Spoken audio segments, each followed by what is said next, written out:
Hello everyone, welcome to Profound IAS. आज के इस डीएनए में आपका बहुत बहुत स्वागत है। आज हम फर्स्ट और सेकेंड अगस्त दोनों के डीएनए को कवर करेंगे। कल मैं किसी वजह से डीएनए नहीं ले पाया था, तो इससे पहले कि मैं आगे बढ़ूँ मैं आपको बताना चाहता हूँ कि आज जो है हम लोग डीएनए में बेसिकली जो क्लीन चूल्हा होता है, ठीक है, कुकिंग जो वेयर होता है ना आपका क्लीन, उसके बारे में बात करेंगे कि हम कौन सी टेक्नोलॉजी अडॉप्ट कर सकते हैं।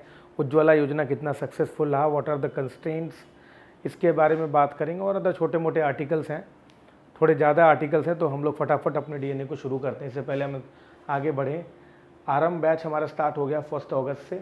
इसको आप ज्वाइन कर सकते हैं। 1 ईयर का कंप्लीट कवरेज है आपका, प्रीलिम्स और मेंस इंटरव्यू तीनों के पर्सपेक्टिव से। टेस्ट सीरीज भी इसमें इंक्लूडेड है। इसके अलावा ज्योग्राफी ऑप्शनल है हमारे पास, 1 अगस्त से ये भी स्टार्ट हुआ है, आप इसको ज्वाइन कर सकते हैं, ठीक है। इसमें आपको पेपर 1 पेपर 2 का कंप्लीट कवरेज मिलेगा। इसके अलावा आपका मेंस का कोर्स है जो हमारा चल रहा है, अभी इकोनॉमी चल रहा है, अब इसको भी ज्वाइन कर सकते हैं। इन तीनों कोर्सेज़ का लिंक मैंने आपको डिस्क्रिप्शन बॉक्स में डाल दिया है। ये तीनों कोर्सेज़ आपको ऐप पे मिल जाएगा।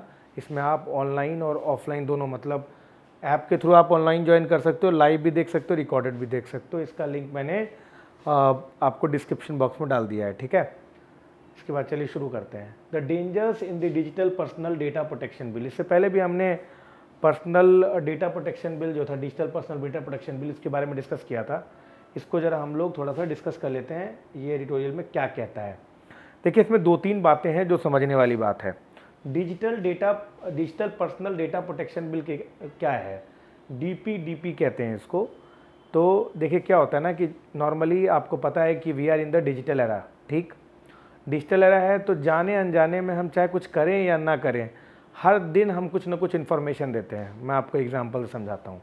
सपोज़ आप गूगल के थ्रू जीपीएस का इस्तेमाल कर रहे हैं, ठीक है। आपने जीपीएस का इस्तेमाल किया और आप एक जगह से पॉइंट बी पर गए, तो आपको पता नहीं है पर यू आर बीइंग ट्रेस्ड, ठीक है। आपने एक डेटा कलेक्ट करके दे दिया उसे। सपोज़ आपने अमेजोन खोला, ठीक है, और उसमें आपने कुछ शॉपिंग किया, तो वो भी डेटा कलेक्ट हो गया। तो इन सब डेटा को क्लब करके हम जो है एक इन्फॉर्मेशन निकाल सकते हैं जो काफ़ी पर्सनल नेचर का होता है। तो जिस तरीके से डिजिटल टेक्नोलॉजीज़ आगे बढ़ रही है, तो ज़रूरी है कि हम जो पर्सनल डेटा होता है इसको प्रोटेक्ट करके रखें, इसीलिए बिल लाया गया है, ठीक है। ये बात ध्यान रखिए। पर इस बिल में कुछ प्रॉब्लम्स हैं जिसके बारे में इस आर्टिकल में कहा गया है, ठीक है। इस बिल में ये कहा गया था कि माइती ने, जो ministry of electronics and information technology का जो मिनिस्ट्री है यूनियन गवर्नमेंट की, ठीक है, ministry of electronics and information technology, उन्होंने डेटा को पब्लिक डोमेन में रखा था ताकि आप बता सको। लेकिन लगता है कि ज़्यादा कुछ वो पब्लिक डोमेन से जो रिकमेंडेशन आया उसको इम्प्लीमेंट नहीं किया गया। इस डेटा में कुछ बेसिक प्रॉब्लम्स हैं। इससे पहले हम बढ़ें, नॉर्मली जब भी डेटा प्रोटेक्शन की बात आती है, डिजिटल पर्सनल डेटा प्रोटेक्शन, वो आरटीआई से ही शुरू होता है। अगर आपकी जानकारी के लिए बता दें कि आरटीआई यानी कि राइट टू इन्फॉर्मेशन एक्ट जो है वो 2005 में पास किया गया था। इसके थ्रू टाइम बाउंड मैनर में आप कोई भी इन्फॉर्मेशन एक्सेस कर सकते हैं।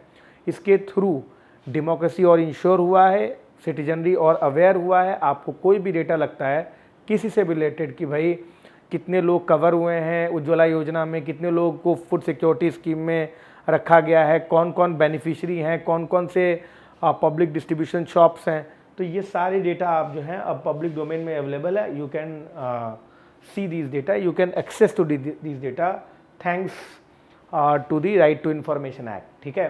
इसमें कहा गया है कि भाई Supreme Court of India has held that citizen जो है उसके पास राइट टू नो है, वो इसका फंडामेंटल राइट भी है। समझ में आ गया। इसके थ्रू वो बहुत सारी इन्फॉर्मेशन पा सकता है, जैसे वो एनपीओ ऑफ द बैंक पा सकता है, वोटर लिस्ट के इन्फॉर्मेशन, एड्रेसेस वगैरह सारी इन्फॉर्मेशन मिल सकता है आपको राइट टू इन्फॉर्मेशन एक्ट के तहत, ठीक है। हालांकि राइट टू इन्फॉर्मेशन एक्ट में कुछ ऑलरेडी एक्सेप्शंस हैं। वो एक्सेप्शन ये है कि कोई भी इन्फॉर्मेशन जो कि पर्सनल इन्फॉर्मेशन है, ठीक है, अगर उससे कोई भी पब्लिक एक्टिविटी इन्वॉल्व नहीं है या कोई पब्लिक इंटरेस्ट सर्व नहीं होगा या unwarranted invasion to the privacy होगा, तो ऐसी इन्फॉर्मेशन को आप नहीं दे सकते हैं। तो राइट टू इन्फॉर्मेशन एक्ट जो है वो कहीं ना कहीं इन्फॉर्मेशन भी देता है, at the same time privacy भी इंटैक्ट रखता है। तो जो ड्यू केयर है प्रिवेसी को लेकर वो राइट टू इन्फॉर्मेशन एक्ट में ऑलरेडी दे दिया गया है। अब सवाल उठता है कि what are the issues under the digital personal data protection bill. अब देखिए इसमें क्या कहा गया है। देखिए, आपको ऑलरेडी आरटीआई एक्ट में जो है वो बेसिकली एग्जेम्पशन दिया गया है कि पर्सनल लेवल का जो डेटा होगा वो पब्लिक डोमेन में नहीं जाएगा। तो फिर इसमें अब फर्दर अमेंडमेंट करने की क्या जरूरत है, जिसके तहत ये कह दिया गया कि जितने भी पर्सनल इंफॉर्मेशन होंगे उसको डिस्क्लोजर से बाहर रखा जाएगा। ऐसे तो सर जी कोई भी इंफॉर्मेशन हम मांगने जाएंगे आरटीआई के तहत तो वो कह देंगे भैया ऐसा है, digital personal data protection bill ने आरटीआई एक्ट में अमेंडमेंट क्या कर दिया है जिसमें ये कहा गया है भाई कि जो भी पर्सनल लेवल का इंफॉर्मेशन है वो आपको डिस्क्लोज नहीं किया जाएगा, चूंकि आपका इंफॉर्मेशन जो आप मांग रहे हैं वो कहीं ना कहीं पर्सनल नेचर का है, इसलिए हम नहीं देंगे। एक तो पहले ही आरटीआई एक्ट डिलीट हो गया है, ऊपर से ये अमेंडमेंट ने और इसको डिलीट कर दिया। तो कह रहा है सर जी ये तो गड़बड़ कर दिया आपने। तो पहली सबसे बड़ी प्रॉब्लम ये है कि it has expand its purview and exemptions to all personal information from disclosure. समझ में आ रहा है, ये कहीं ना कहीं ट्रांसपेरेंसी और अकाउंटेबिलिटी को डायरेक्टली थ्रेटन करेगा। ये एक इम्पॉर्टेंट बात कही गई है जो बहुत ज़्यादा मतलब कि इम्पॉर्टेंट है। ठीक, ये बात ध्यान रखिएगा। ठीक है, तो यहाँ से लेके यहाँ तक का जो पॉइंट है वो बहुत इंपॉर्टेंट है। ठीक है, दूसरी बात इन्होंने कहा है कि जो प्राइमरी ऑब्जेक्टिव है डेटा प्रोटेक्शन लॉ का वो cartel the misuse of personal data and including for financial fraud. तो इन्होंने कहा है कि भैया प्राइमरी ऑब्जेक्टिव तो यही है हमारा डेटा प्रोटेक्शन बिल का कि भाई पर्सनल लेवल का जो भी डेटा हो उसका मिसयूज ना हो और कोई फाइनेंशियल फ्रॉड ना हो, ये हम चाहते हैं। ठीक, अब इन्होंने क्या कहा है कि दूसरी सबसे बड़ी प्रॉब्लम इनके सामने क्या खड़ा कर दिया है इस बिल ने क्या कर दिया है कि सेंट्रल गवर्नमेंट जब भी मर्जी चाहे under this bill, digital personal data protection bill, किसी भी ऑर्गेनाइजेशन को, किसी भी एनजीओ को, चाहे वो गवर्नमेंट हो चाहे वो एनजीओ, कोई भी प्राइवेट एंटिटी, पब्लिक एंटिटी, किसी को भी एग्जेम्प्ट कर सकता है थ्रू नोटिफिकेशन कि भैया ये इन्फॉर्मेशन जो है ये नहीं दिया जाएगा या ये इन्फॉर्मेशन दे सकते हैं। देखो, central government can exempt government और even private sector entity from application of the provisions of the law by merely issuing a notification. समझ रहे हो? तो इस बिल के तहत किसी भी एजेंसी को मना किया जा सकता है कि भाई तुम्हें एग्जेम्पशन है, तुम चाहो तो पर्सनल इंफॉर्मेशन दे सकते हो या नहीं दे सकते हो, तुम्हारी मर्जी। समझ में आ गया आपको? इससे क्या होगा कि कहीं ना कहीं ये जो एग्जेम्पशन है वो आर्बिट्रेरी एग्जेम्पशन है, और जैसे मान लीजिए युदई को ये दे दिया आपने तो ये कहीं ना कहीं सिटीजन प्राइवेसी के अगेंस्ट जाएगा। कहने का मतलब ये है कि डिजिटल पर्सनल डेटा प्रोटेक्शन जो है वो बेसिकली पर्सनल इंफॉर्मेशन जो कि डिजिटल फॉर्म में अवेलेबल है उसको डिस्क्लोज करने से मना करता है। ठीक है, अब इसमें कहा गया है कि सेंट्रल गवर्नमेंट थ्रू नोटिफिकेशन किसी भी एजेंसी को इसमें एग्जेम्प्ट कर सकता है, यानी कि कोई भी एजेंसी चाहे वो पब्लिक नेचर का हो चाहे प्राइवेट नेचर का हो वो डिजिटल पर्सनल डेटा दे सकता है मजे में। समझ रहे हो बातों की नहीं? इससे क्या होगा सर, मान लीजिए कि यूडीआई यानी कि unique identification authority of India को ही बोल दिया कि भाई तुम एग्जेम्प्टेड हो, तुम चाहे जिसको भी पर्सनल डेटा इन्फॉर्मेशन देना चाहो वो दे दो। इससे क्या होगा सर, आप बताइए कि प्रिवेसी कहाँ जाएगी? आपको पता है कि right to privacy under the Puttaswamy case article 21 के तहत एग्जेम्प्टेड है। कितनी बड़ी समस्या क्रिएट हो जाएगी सर। तो ये दूसरी सबसे बड़ी प्रॉब्लम है। एक तो आरटीआई एक्ट को डाइल्यूट कर दिया, फिर दूसरी प्रॉब्लम यहाँ कर दिया कि गवर्नमेंट थ्रू नोटिफिकेशन किसी भी डेटा को दे सकता है, किसी को भी एग्जेम्प्ट कर सकता है। तीसरी बात इन्होंने कहा कि एक ओवरसाइट बॉडी बनाया गया है जिसका नाम है डेटा प्रोटेक्शन बोर्ड। ठीक है, उसको कहा गया है कि भाई देखो कि इस एक्ट को इम्प्लीमेंट कैसे किया गया है। ठीक है, अब भाई साहब डिजिटल डेटा प्रोटेक्शन बोर्ड बनाया, डेटा प्रोटेक्शन बोर्ड बनाया, बहुत अच्छी बात। तो भैया कम से कम इसको थोड़ा इंडिपेंडेंस तो दो। कोई इंडिपेंडेंस नहीं है। सेंट्रल गवर्नमेंट जब चाहे तो जितने मेंबर अपॉइंट करना चाहे वो अपॉइंट कर सकती है, जब चाहे रिमूव कर सकती है, जितनी सैलरी रखना चाहे वो रख सकती है। भाईजान क्या कर रहे हो? डिजिटल डेटा प्रोटेक्शन बोर्ड को आपने पावर ही नहीं दिया है। आप बताइए मुझे, अब ये डेटा प्रोटेक्शन बोर्ड चाहे किसी बोर्ड जो है वो डीपीबी या डेटा प्रोटेक्शन बोर्ड किसी भी बॉडी को जो कि इस एक्ट को वायलेट करती है 500 करोड़ तक फाइन लगा सकता है। ठीक है, अब आप मुझे ये बताइए कि अगर सेंट्रल गवर्नमेंट सारी चीज इसकी डिसाइड करेगी तो इसका इंडिपेंडेंस कहाँ गया? ये तो केज पैरेट की तरह रह जाएगा। समझ रहे हो बात? क्योंकि जो अर्लियर सीबीआई के केस में इस्तेमाल किया था सुप्रीम कोर्ट ने, तो कहा भाई साहब ये तीसरी सबसे बड़ी प्रॉब्लम है, ये इंडिपेंडेंट नहीं है। समझ में आ रहा है? तो इन्होंने बोला है कि भाई government control data protection board के लिए ऑटोनॉमी लेना बहुत ज़रूरी है, अदरवाइज ये बिल किसी काम का नहीं होगा। समझ में आ रहा है? तो मोस्टली इन्होंने 3 एरियाज पर बात किया है जो हम लोगों ने इसमें डिस्कस किया। चलिए हम लोग बात करते हैं कि इसके अंदर पॉइंट टू बी नोटेड क्या है। पॉइंट टू बी नोटेड, देखिए आप कमेंट सेक्शन में बता सकते हो ना, जब भी हम पॉइंट टू बी नोटेड लिखे तो आप कमेंट सेक्शन में लिख दिया करो, समझ में आया, या फिर आपने एक साथ कॉपी में लिखा करो, ठीक है, ऐसे बैठे मत रहो, समझ में आया। देखिए पॉइंट टू बी नोटेड में क्या क्या बातें कही गई है। सबसे पहली बात जो इन्होंने आपके सामने रखा, वो रखा कि भाई साहब ऐसा है कि digital personal data protection bill आया है। इसका नेचर ये है कि डिजिटल जो पर्सनल डेटा है उसका मिसयूज ना हो और कोई फाइनेंशियल फ्रॉड ना हो, यही ऑब्जेक्टिव है ना, है ना, यही है ना ऑब्जेक्टिव।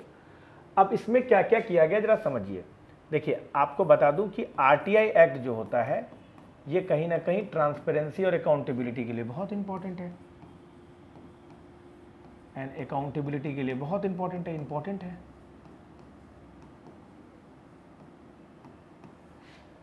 बहुत इंपॉर्टेंट है। तो इन्होंने क्या कहा कि भाई आरटीआई जबकि ट्रांसपेरेंसी और अकाउंटेबिलिटी के पर्सपेक्टिव से बहुत इंपॉर्टेंट है तो बहुत अच्छी बात है, लेकिन प्रॉब्लम यह है कि इसमें ऑलरेडी एक एक्सेम्पशन है जो सेक्शन 8 में है, IJ में, जिसके तहत कहा गया है कि भाई जो भी कोई पर्सनल डेटा होगा और किसी पब्लिक इंटरेस्ट को सर्व नहीं कर रहा होगा तो वो एग्जेम्प्टेड है, आप ये इंफॉर्मेशन नहीं दे सकते, ऑलरेडी ये प्रोविजन है। लेकिन digital personal data protection bill ने इसमें और अमेंडमेंट करके कह दिया है कि ऑल पर्सनल डेटा जो है वो डिस्क्लोजर से बाहर है, यानी आप इसको डिस्क्लोज नहीं कर सकते। अभी सरकार ने ऑलरेडी जो है एक बहाना बना लिया, सरकार के पास मिल गया कि अगर वो चाहे तो किसी भी इंफॉर्मेशन को पर्सनल डेटा के बेसिस पर मना कर दे। ये सबसे पहली प्रॉब्लम है, समझ रहे हो बात तो कि नहीं। दूसरी बड़ी प्रॉब्लम क्या है सर जो इसमें कहा गया है, एक है क्या कि एक ऑटोनोमस बॉडी बनाना चाहिए था पर बनाया नहीं। एक बनाया डिजिटल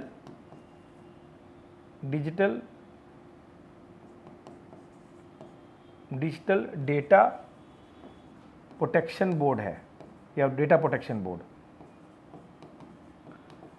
ठीक है, जिसका काम है कि अगर इस एक्ट की चीज़ें मतलब ये जो डीपीडीपी एक्ट जो है अगर ये वायलेट होता है तो 500 करोड़ तक फाइन लगा सके।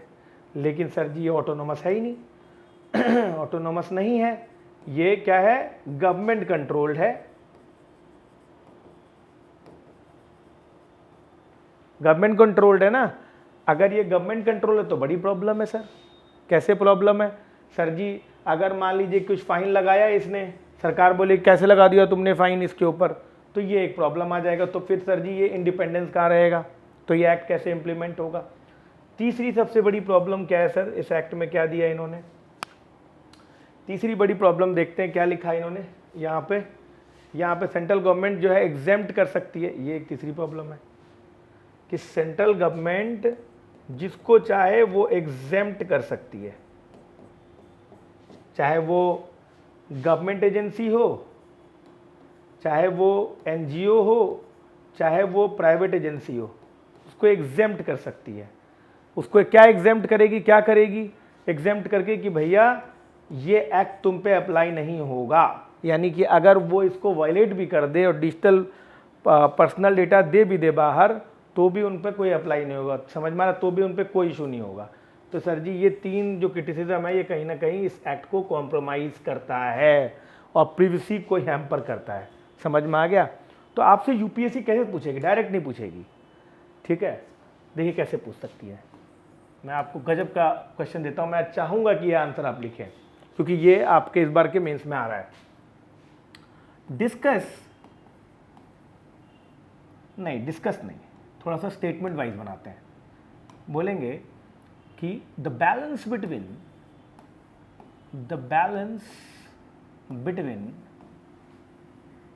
Right to information and right to privacy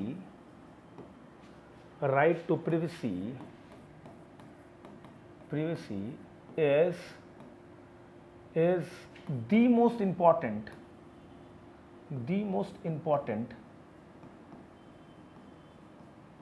principles या rights of citizenry, ठीक है, most important principal rights for citizenry in democracy. Critically analyze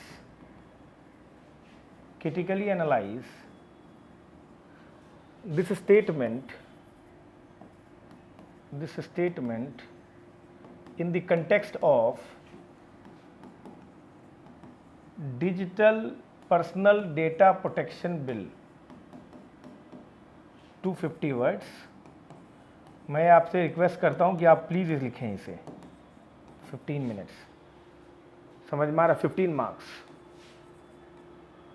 इसको आप लिखें, ठीक है. मैं हट जाता हूं, आप स्क्रीनशॉट खींचें और इसको लिखें. और अब हमारा जो प्रोफाउंड आईएएस का टेलीग्राम चैनल है, आप वहाँ पर भी सबमिट कर सकते हैं.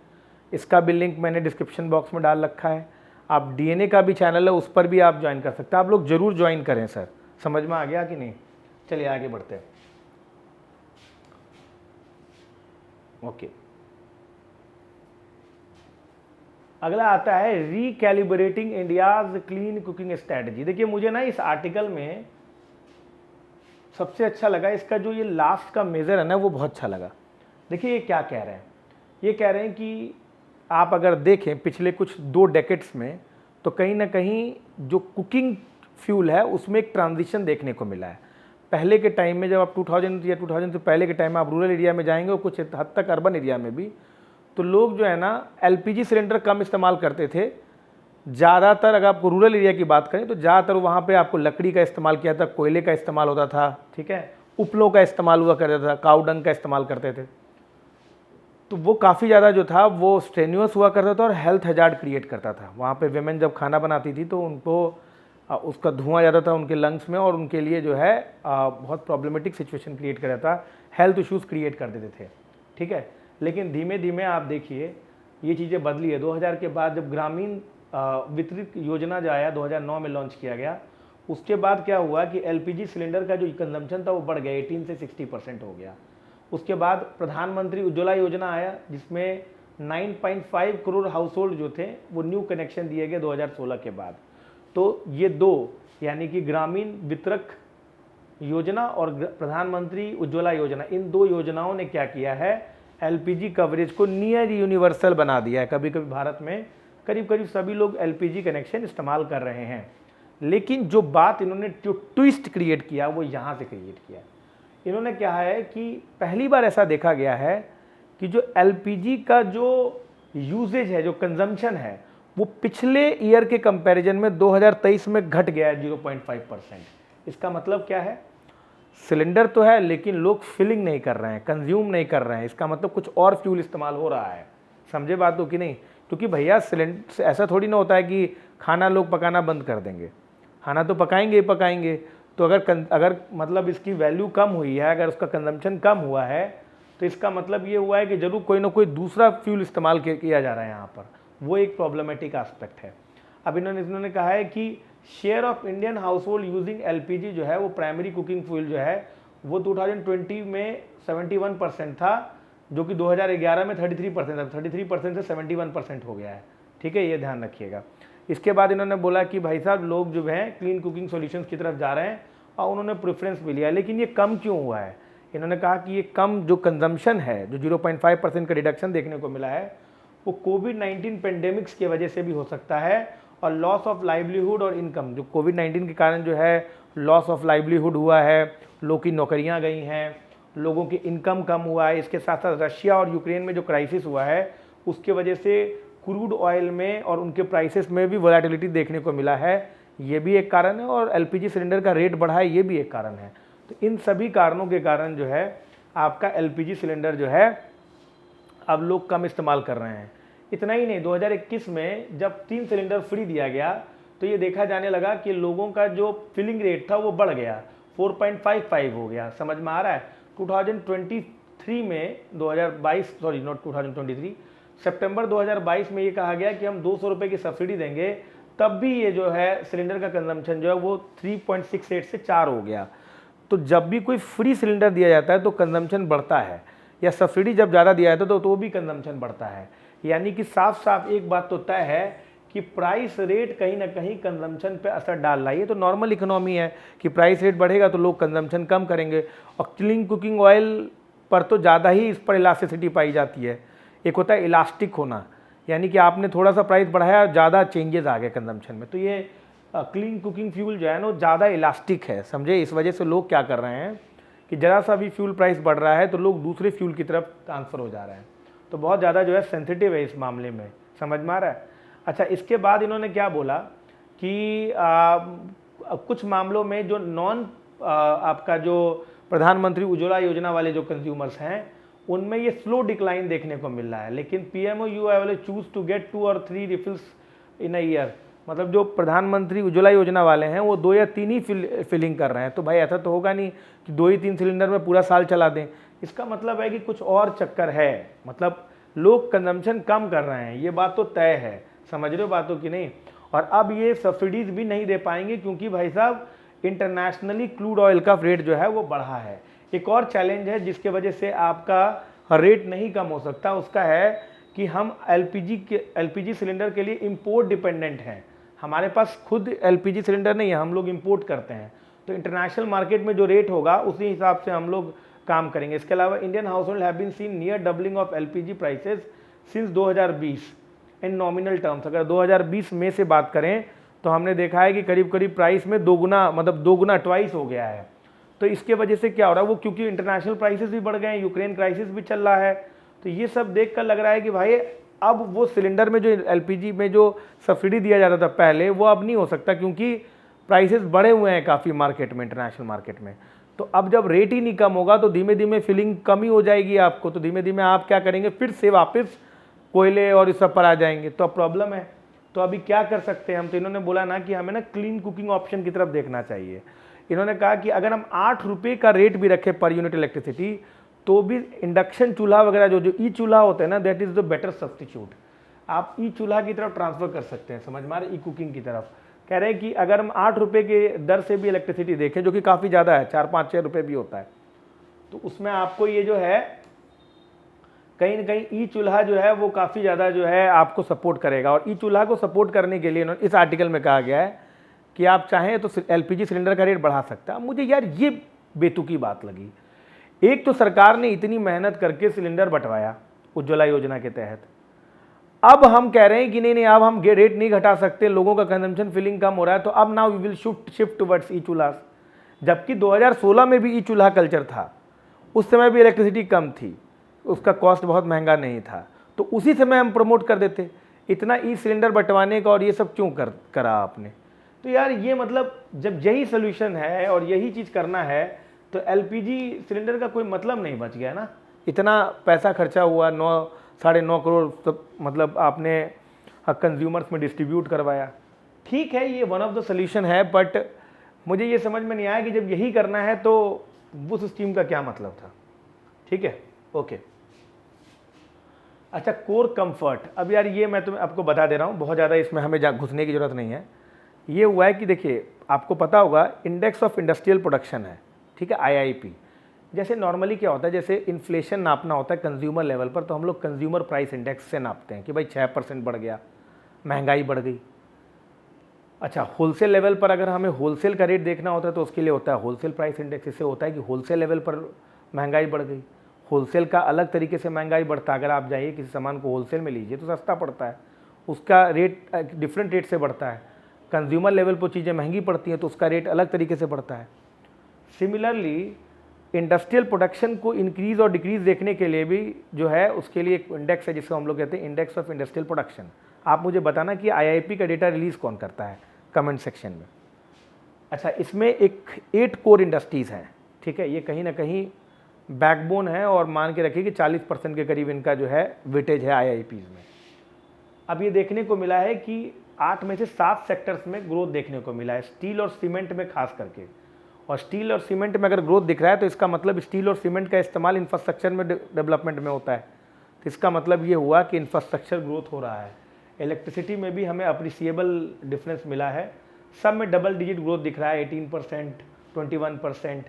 तो कहीं ना कहीं ये दिख रहा है कि हम we are rapidly moving towards infrastructure development. तो जो हम आत्मनिर्भर भारत और मेक इन इंडिया कह रहे थे वो धीमे धीमे अब फ्रूट कर रहा है।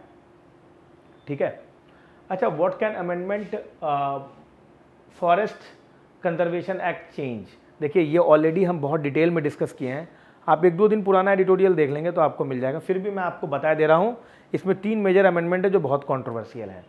सबसे पहला कि फॉरेस्ट कंजर्वेशन एक्ट जो था उसमें फॉरेस्ट का जो डेफिनेशन था वो ये था कि जहाँ कहीं पर भी आपको लेजिस्लेशन जैसे फॉरेस्ट राइट्स एक्ट है या इंडियन फॉरेस्ट एक्ट 1927 है, या जहाँ कहीं पर भी रिकॉर्ड फॉरेस्ट होगा उन्हीं फॉरेस्ट पर अप्लाई होता है। ठीक है। हालांकि 1996 में सुप्रीम कोर्ट ने ये कह दिया था कि कोई भी डिम्ड फॉरेस्ट या कहीं पर भी किसी भी तरह के रिकॉर्ड में अगर कोई फॉरेस्ट है तो उसको उसके डेफिनेशन में आना चाहिए, समझ में। इवन डिम्ड फॉरेस्ट भी हो तो भी हो जाएगा, लेकिन पहले डेफिनेशन में ये था कि इंडियन फॉरेस्ट एक्ट में या फिर फॉरेस्ट कंजर्वेशन एक्ट में या गवर्नमेंट रिकॉर्ड में जो फॉरेस्ट है वही अप्लाई होगा।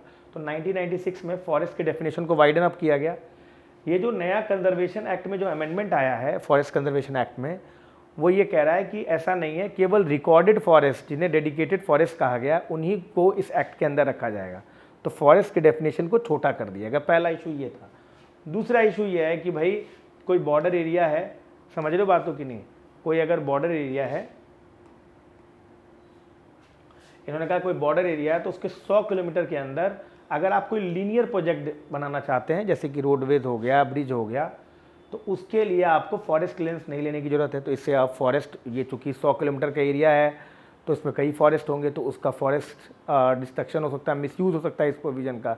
नॉर्थ ईस्ट में इतने फॉरेस्ट हैं जो 100 किलोमीटर के अंदर आते हैं, तो उनका क्या होगा। एक तो दूसरी ये बात होगी। तीसरी बात इन्होंने कहा है कि जू वगैरह अगर बनाना है तो उसके लिए भी फॉरेस्ट क्लियरेंस नहीं लेने की ज़रूरत है। वो भी एक तरह का प्रोविज़न है जो मिसयूज़ हो सकता है। आप आर्टिफिशियल इकोसिस्टम, नेचुरल इकोसिस्टम को हटा के नहीं बना सकते।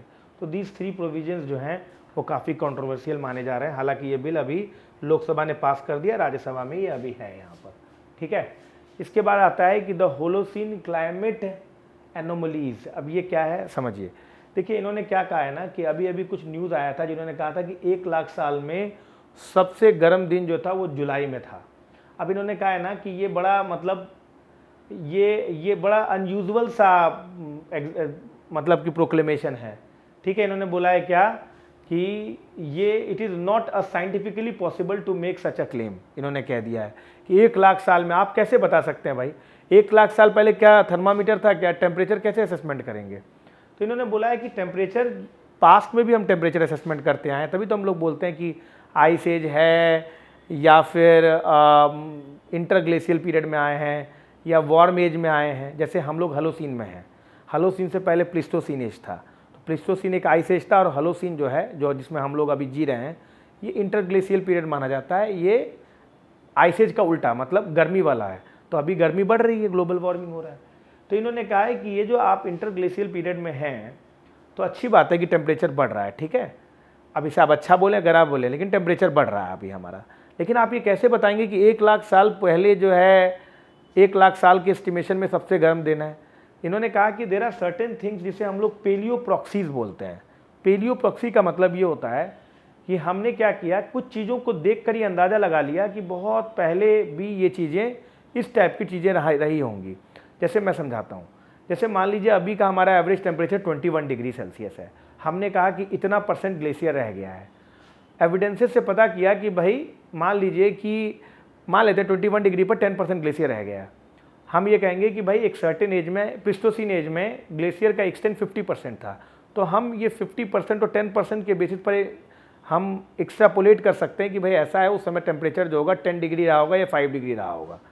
तो इस तरीके से क्या होता है, हम एक डिस्टेंस पेलियो प्रॉक्सीज बनाते हैं, पर इनके कई सारे अजम्पशंस होते हैं। समझ में आ रहा है। इसमें सबसे पहला अजम्पशन है कि जो आज के जो जोग्राफिकल प्रोसेसेस होंगे वो भी पास्ट में होने चाहिए। प्लस ये कुछ रिसर्च पे होता है कि जैसे साइंटिफिक जो होते हैं आइसोटोपिक स्टडी से किया जाता है। तो इन सब के बेसिस पे करते हैं, पर there are many approximations in this, बहुत अप्रॉक्सीमेशंस लिए जाते हैं। तो ऐसे के बेसिस पर ये 1 लाख साल में जुलाई का महीना सबसे गर्म होना, ये साइंटिफिकल प्रूवन फैक्ट नहीं है, क्योंकि उस समय ना थर्मोमीटर था ना टेम्परेचर का कोई यूनिट हुआ करता था। ठीक है, ये तो हमने अब बनाया है ना, ये चीज़ है। Akira ransomware, why has the government issued a warning against it. अब देखिए, समझिए इस को। देखिए, ये इंटरनल सिक्योरिटी में साइबर सिक्योरिटी के पर्सपेक्टिव से इंपॉर्टेंट है, और यूपीएससी और प्रीलिम्स और पीसीएस दोनों के प्रीलिम्स में ये क्वेश्चन आ सकता है। देखिए क्या है, पहली बात तो ये अकीरा रैंसमवेयर जो होता है ना, ये डबल रैंसमवेयर है। इस बात को समझिए, what do mean by double ransomware, इसको समझने की कोशिश कीजिए। ये अकीरा रैंसमवेयर, रैंसमवेयर का क्या मतलब होता है? रैंसमवेयर का मतलब होता है कि ये कंप्यूटर के फाइल को चुरा लेंगे और तब आपको देंगे जब आप उनको पैसा दें। रैंसम जैसे होता है ना, फिरौती मांगना, तो ये वैसा ही है। ये क्या करता है, ये बेसिकली ये जो रैंसमवेयर है, ये विंडोज़ एंड लिनक्स डिवाइसेस दोनों को इम्पैक्ट करता है। पहली बात तो ये जान लीजिए, समझ में आ रहा है। अब ये क्या करता है, ये डबल रैंसमवेयर कैसे है समझिए, इसको कहते हैं डबल रैंसमवेयर। ये क्या करेगा, जैसे कोई भी फाइल है आपके यहाँ, मान लीजिए कोई फोटो है, कोई भी फाइल आपके पास है, ये उसको करप्ट करेगा, उसको इनक्रिप्ट पहले करेगा, समझ रहे हो बात हो कि नहीं? हाँ, उसके बाद जो है ये अपने पास रख लेगा। अब जब आप उस लिंक को क्लिक करेंगे तो वो कहेगा कि भाई पहले तो आप पैसा दीजिए उस इनक्रिप्टेड फाइल को डिक्रिप्ट करने का, जो कि रैंसमवेयर ने किया है। मान लीजिए आपकी किसी फाइल को रैंसमवेयर ने खा लिया और कहा कि भाई आपने एक लिंक दे दिया, आप क्लिक करिए, तो बोलिए कि भाई तुम इतना $रुपया दो, तब हम इस फाइल को डिक्रिप्ट करेंगे और वापस देने का भी तुमको पैसा देना होगा, कि भाई तुम्हें ये फाइल वापस चाहिए तो तुमको पैसा देना होगा। तो डिक्रिप्शन का भी पैसा मांगते हैं ये, और रिकवरी का भी पैसा मांगते हैं, इसीलिए इसको डबल रैंसमवेयर कहा गया है। समझ रहे हो बातों की नहीं? इसने कई यूएसए और कई सारी कंट्रीज को इम्पैक्ट किया है। ये बेसिकली वीपीएन सर्विसेज की तरह आएगा और आपको ट्रिक कर देगा यूज़र को, और बेसिकली क्या करेगा, एक लिंक दे देगा और इस लिंक पर क्लिक करने के लिए कहेगा, और फिर कहेगा डिक्रिप्ट करिए और रिकवरी के लिए पैसा जमा करिए। ये इस तरीके से ये रैंसमवेयर काम करता है। अकीरा नाम इसका इसलिए पड़ा है कि जब भी ये किसी को करप्ट करता है तो उसके ऊपर डॉट अकीरा लगा देता है। समझे बातों की नहीं? तो इसीलिए ये मतलब कि दिक्कत वाला चीज़ है। तो इन्होंने बोला है कि क्या कर सकते हैं, तो CERT-in ने यानी कि कंप्यूटर इमरजेंसी रिस्पॉन्स टीम ने कहा है कि जो आप इंटरनेट हाइजीन मेंटेन करते हैं, जो फायरवॉल वगैरह लगाते हैं, ये सब लगाए रखिए, साइट्स को ऐसे मत ओपन करिए, तभी आप इसको रिजॉल्व कर पाएंगे। अकीरा रैंसमवेयर, ध्यान रखिएगा। आप जरा कमेंट सेक्शन में बताइए कि इसके वजह से कौन कौन सी कंट्री इंपैक्ट हुई है, इसका जोग्राफिकल एक्सटेंट क्या है। Panel submits report on subcategorisation of OBC after 6 years. आपकी जानकारी के लिए बता दें कि एक पैनल बिठाया गया था जिसको हेड किया था आपके हाई कोर्ट के chief justice, Delhi high court के, फॉर्मर दिल्ली हाई कोर्ट के chief justice justice G Rohini के अगुवाई में एक पैनल बिठाया गया था, जिसको ये कहा गया था कि आप देखिए कि ओबीसी में क्या सब कैटेगराइजेशन कर सकते हैं क्या। तो इसका रिपोर्ट 2017 में बिठाया गया था, तो उसका रिपोर्ट 2023 में आया है। इसके तहत कहा गया है कि ऐसा कहा गया कि सोर्सेस ने कहा है कि इसका रिकमेंडेशन ये कह रहा है कि जो डोमिनेंट कास्ट है उन्हें 27% जो कि ओबीसी को रिजर्वेशन दिया गया, उसमें से एक छोटा पाई मिले। जो वीकर सेक्शन है ओबीसी में, उन्हें ज़्यादा बड़ा हिस्सा मिले रिजर्वेशन का, ये कहने की बात हुई है। तो डोमिनेंट कास्ट कौन है ओबीसी में, ये आप मुझे कमेंट करके बता सकते हैं। ये डोमिनेंट कास्ट का क्या फंडा होता है, ठीक है, ये भी मुझे बताइएगा आप लोग, किनका कॉन्सेप्ट डोमिनेंट कास्ट का, स्पेशली वो लोग जो सोशियोलॉजी ऑप्शनल के हैं। अच्छा, पाक ready for talks if India will address serious issues. भाई साहब कौन कह रहा है आप मुझसे बात करो, आप मुझे बताइए। ये पिछले 1 साल में 2 बार बोल चुके हैं कि इंडिया कोऑपरेट करे तो हम करना चाहते हैं। भाई यू गाइस कोऑपरेटर्स, हमें कोऑपरेट करने की जरूरत नहीं है। समझ में आ रहा है? हमारे यहाँ से टेररिस्ट फाइनेंसिंग नहीं हो रहा है सर, आपके यहाँ से हो रहा है। आपको समझना है कि बैड और गुड टेररिज्म कुछ नहीं होता, टेररिज्म होता है। अभी खैबर पुख्तनवा में अटैक हुआ है, समझ लो बातों की नहीं। तो भाई साहब अगर आप आग के साथ खेलेंगे ना तो आप भी जनेंगे, ये ध्यान रखिएगा। तो इन्होंने बोला कि अगर इंडिया हमें मदद करेगा तो हम उनसे बात करने के लिए तैयार हैं। ये कंट्री कह रही है, सुन लो बात को, God forbid if there is a nuclear flash point who will live to tell the tale, so war is not the option. अच्छा 1965, 1971, 1999, ये मैंने लड़ा है, तुमने लड़ा है भाई। युद्ध किसने शुरू किया है? War is not an option, अभी समझ में आ रहा है। गजब की बात है यार, ये मतलब joke of the decade, century हो जाएगा यार ये। बहुत मतलब बुद्धा शरणम गच्छामि भाई साहब, बुद्धिज्म तो एक्सेप्ट नहीं कर लिया इन्होंने। Lok Sabha passes bill on birth registration, ये 2023 एक्चुअली में registration of birth and death bill 2023 पास किया गया। इसके थ्रू क्या होगा कि किसी का भी अगर बर्थ होगा तो उसको रजिस्टर किया जाएगा डिजिटली। अच्छा, ये अगर आप एक बार ये बिल पास हो गया, इसका मतलब अगर आप रजिस्टर करा दिए तो फिर उसके बाद सर जी क्या होगा कि मतलब सारा डॉक्यूमेंट में यही रजिस्ट्रेशन चलेगा, समझे, एडमिशन में हो या आधार में हो, पासपोर्ट में, सब में यही सर्टिफिकेट चलेगा। तो ये बिल पास किया गया। पता नहीं क्यों ये असदुद्दीन ओवैसी जो अमीम के लीडर हैं, उन्होंने कहा है कि ये बैकडोर एनआरसी है।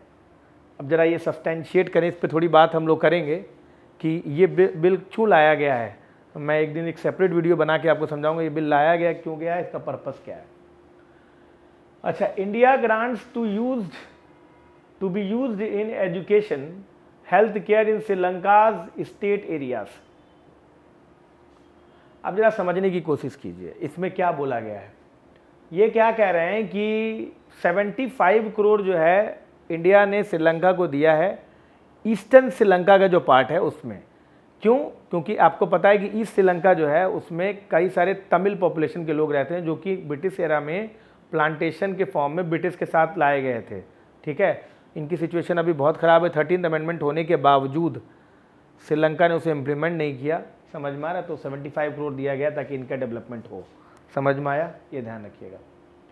अच्छा, Australia's PM stands firm against US on Assange's या असांज प्रोसिक्यूशन। एक्चुअली में हुआ क्या है कि ऑस्ट्रेलिया के प्राइम मिनिस्टर जो है एंथनी अल्बनीज जो हैं, उन्होंने बेसिकली क्या किया है, वो विकीलीक्स आपको पता होगा कि कई सारे रेवोल्यूशन किया यूएस में, उसमें जूलियन असेंज है, उसके प्रोसिक्यूशन के अगेंस्ट आवाज उठा क्योंकि ये भी ऑस्ट्रेलियन सिटीजन रहे हैं। समझ में आ रहा है कि नहीं?